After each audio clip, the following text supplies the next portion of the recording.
नमस्कार साथियों, मिधांस की कहानियाँ यूट्यूब चैनल में आपका स्वागत है। रोहन और सीमा की नई नई शादी हुई थी। घर में ससुर यानी कि रोहन के पिता सुधीर जी और वे दोनों बस 3 ही लोग थे।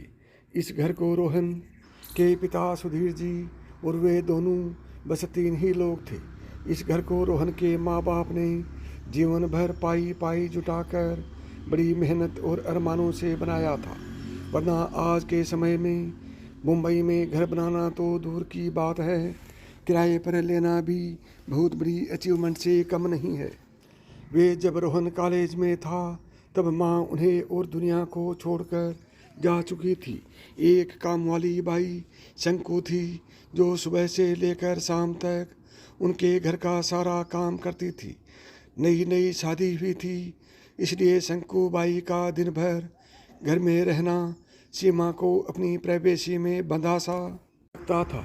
इसलिए अब शंकु बाई सुबह खाना बनाना, कपड़े और पोछा करने के बाद चली जाती और वापस शाम को आकर खाना बनाती।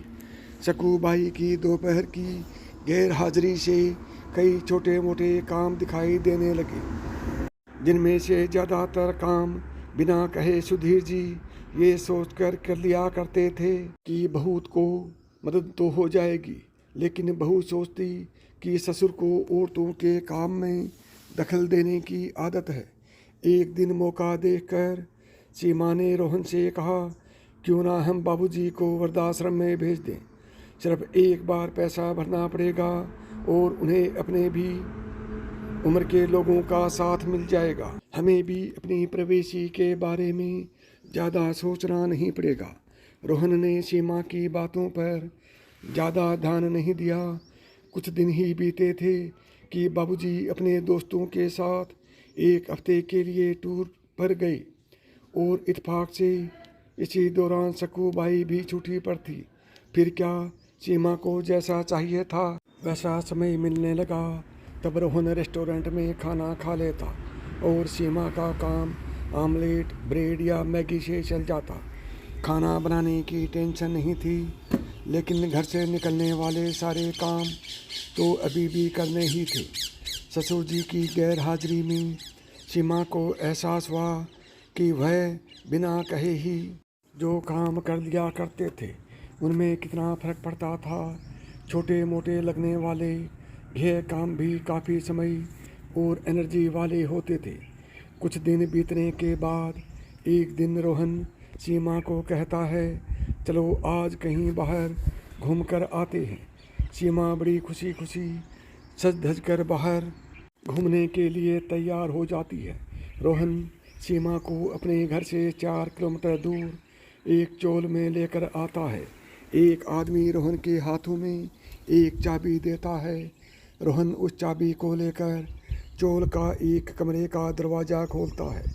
कमरा खुलते ही 2 रूम वाले उस छोटे से अंधेरे से भरे घर के अंदर रोहन सीमा को लेकर जाता है और कहता है, कैसा लगा तुम्हें हमारा नया घर। रोहन कहता है, हम अगले महीने से इसी मकान को भाड़े से लेकर रहेंगे, अलग और अपनी प्राइवेसी का मजा लेंगे। अभी मेरी आमदनी के हिसाब से हम इसी को अफोर्ड कर सकते हैं। पकड़ी थैली से गरम गरम समोसों की सुगंध उसको आने लगी। ससुर ने अपनी बहू से कहा, वो कोने वाले हलवाई के पास से लाया हूँ, तुम्हें बहुत पसंद है ना। सीमा को अपने ससुर के प्रति विचार और ससुर के उसके प्रति प्यार, उन दोनों का फर्क समझ में आते ही उसकी आंखों में मुस्कान आ गई। दोस्तों, इंसानी दिमाग में दिन भर में हजारों विचार आते हैं, कुछ अच्छे कुछ बुरे, लेकिन किसी भी विचार को शब्दों में परिवर्तित करने से पहले उनको समझना बहुत ज़रूरी है। अक्सर विचार और वास्तविकता एक दूसरे से मेल नहीं खाते हैं। हमारे बुजुर्ग जो हमें बोझ लगते हैं उनसे हम बात बात में चिढ़ जाते हैं, और ऐसा इसलिए होता है क्योंकि हम स्वार्थी होकर सोचते हैं और हम उनके योगदान को समझ नहीं पाते। वह हमारे जीवन में बहुत अहम किरदार निभाते हैं।